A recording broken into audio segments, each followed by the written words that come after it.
Okay, let's take a second to say that dying in video games sucks. Sure, it's a chance to learn from your mistakes and become a better player, whatever, but I don't like dying. I want nothing to interrupt my groove.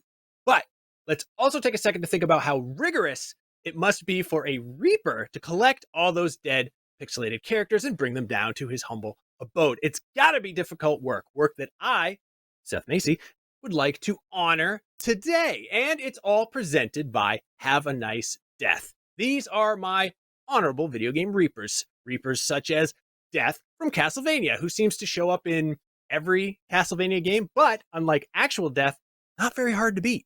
Or those bothersome Reapers from Kid Icarus who lose their minds at the mere sight of our hero. Gomez is the closest thing to a Grim Reaper we have in Hyrule, but also maybe the coolest Zelda boss of all time.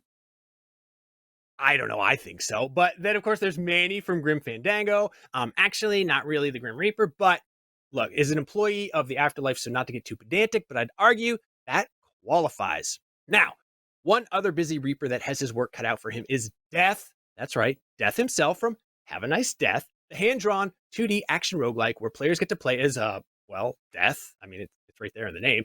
Is the founder and CEO of Death Incorporated, the underworld organization responsible for processing souls, which may sound like a plush job, but processing souls in the afterlife is no cakewalk. No, you need to keep your department executives, also known in the game as sorrows, in line, especially the ones snatching up too many souls on Earth.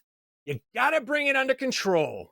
I love the art style of this game. I love the characters. I love the weird gibberish language that they speak. I have a soft spot in my heart for weird video game gibberish languages. The controls in this game are super, super tight, like crispy, folded, starched over and ironed. They're amazing. There are lots of different combos to pull off without feeling overwhelmed. I know that in a lot of games, even in like Metroid, sometimes it feels overwhelming to pull off these moves. But in Have a Nice Death, I never felt that sense of just like losing control. It's a roguelike.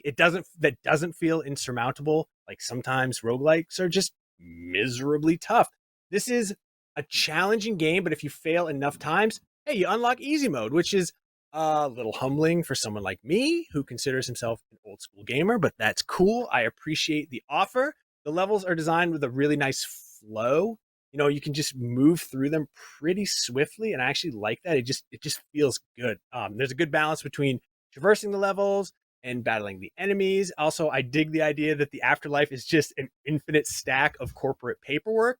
Is that a metaphor for a real career? So, if you want to stop dying and be death itself, make sure to check out Have a Nice Death on Switch, available now.